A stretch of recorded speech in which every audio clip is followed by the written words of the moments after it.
आहे की त्यांनी आपल्याला बेलापूर मतदारसंघामध्ये जागा सोडून द्यावी. निश्चित स्वरूपामध्ये आपण जागा बदलू. त्या ग्राउंडवरती काही माझं अडलेलं नाही, तिथे झालं पाहिजे.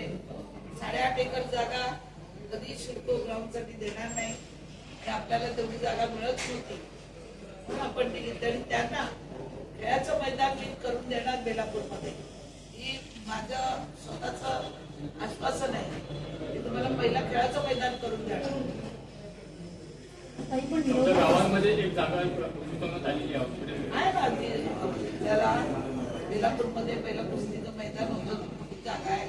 शिल्पोची मागणी केलेली आहे, त्यामुळे खेळाचं मैदान निर्माण करणार आणि खेळाडू निर्माण झालेच पाहिजे. तब्येत चांगली राहिलीच पाहिजे. 20 तर त्यांना खेळायला मैदान दिलं पण हळूहळू त्यांनी एवढा 7-8 एकरची जागा त्यांनी ताब्यात घेतली, मलाही माहिती नव्हतं आणि ते कमर्शियल वापर करत होते त्याचा.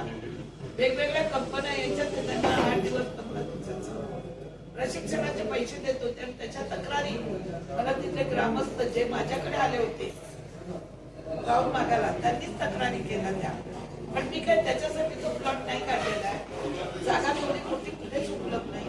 8-10 एकर शिवाय मेडिकल कॉलेज आणि हॉस्पिटल होऊ शकत नाही म्हणून त्या जागेला आम्ही मत करतो. 14 गावामध्ये आरोग्य केंद्र होतं,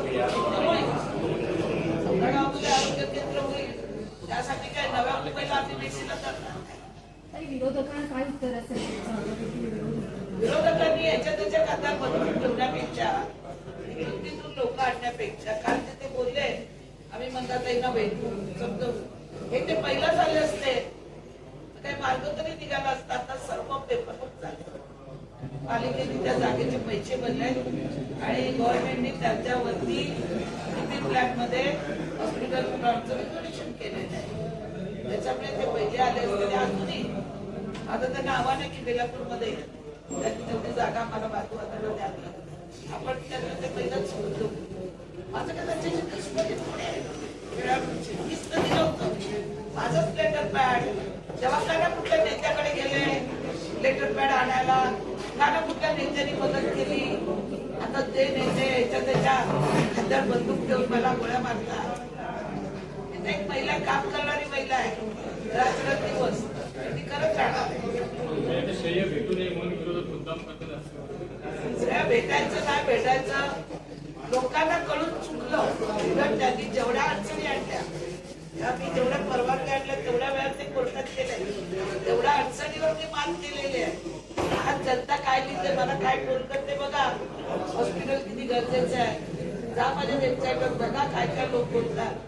आई तुम्ही आगे बढो, आम्हाला सांगतो लढायला आम्ही उठू. आज तरुणांना पाहिजे ती गरज आहे, त्यांच्यात त्यांना काम मिळणार आहे. लाखो लोकांना, हजारो लोकांना रोजगार प्राप्त होईल. ते काय माझ्या घरच्या नाही ना. एक परिसर सुंदर होईल.